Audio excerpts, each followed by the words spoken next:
Hello and welcome. You're listening to the Scripture You Can Relate To podcast, how to make Scripture relevant to your everyday life. If this is your first time listening, then thanks for coming.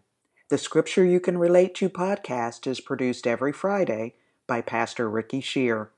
For your convenience, you can download the show notes at www.scriptureyoucanrelateto.com. Come back often, and please add this podcast to your iTunes playlist. Now, let's get on to this week's episode. Hebrews 12:11 says, at the time, discipline isn't much fun. It always feels like it's going against the grain.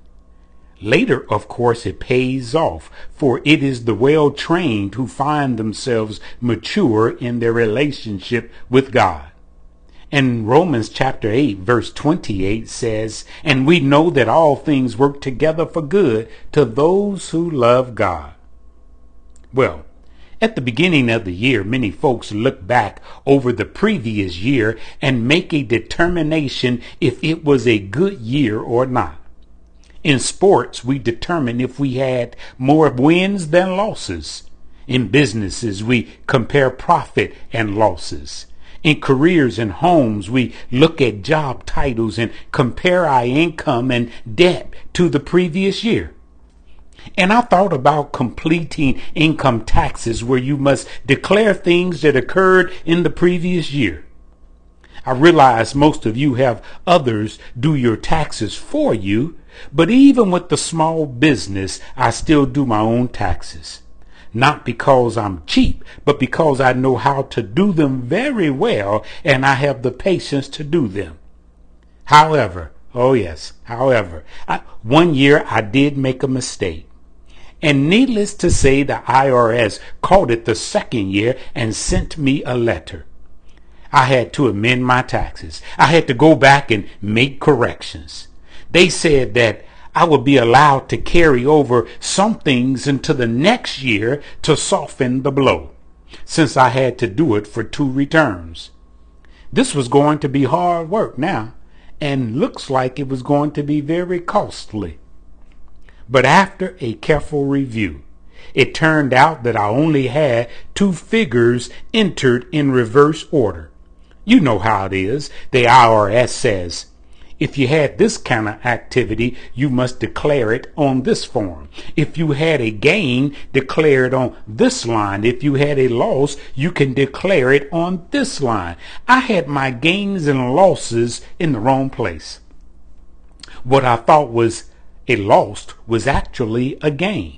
After making the correction, instead of me owing the IRS $4,000, I concluded that they owed me $7,000. So I amended my taxes and sent them in and said, send me my check. A month later, they sent me another letter saying I was still yet wrong.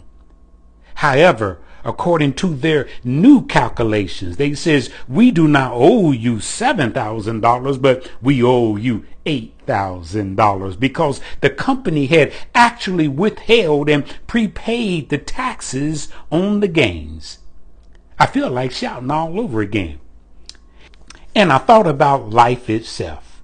There were times in my life, in relationships, in companies, in ministry, in which I had written off a previous year thinking it was a spiritual loss.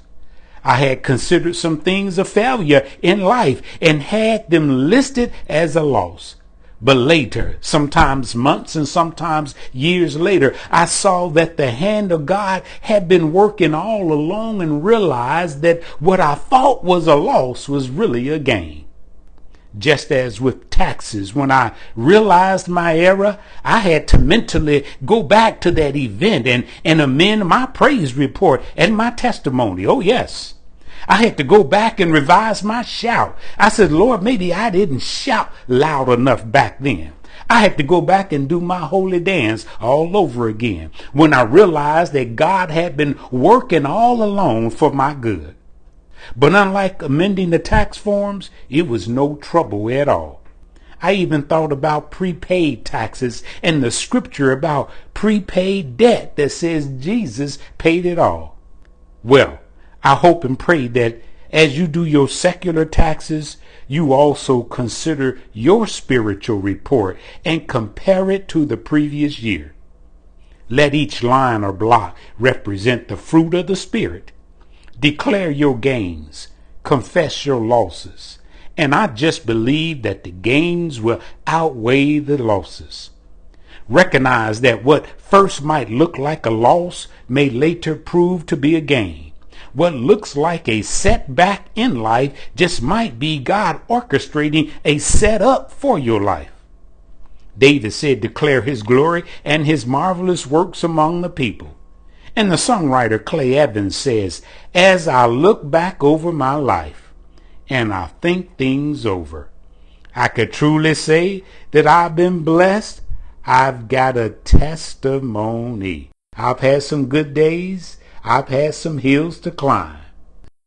I've had some weary days and some lonely nights.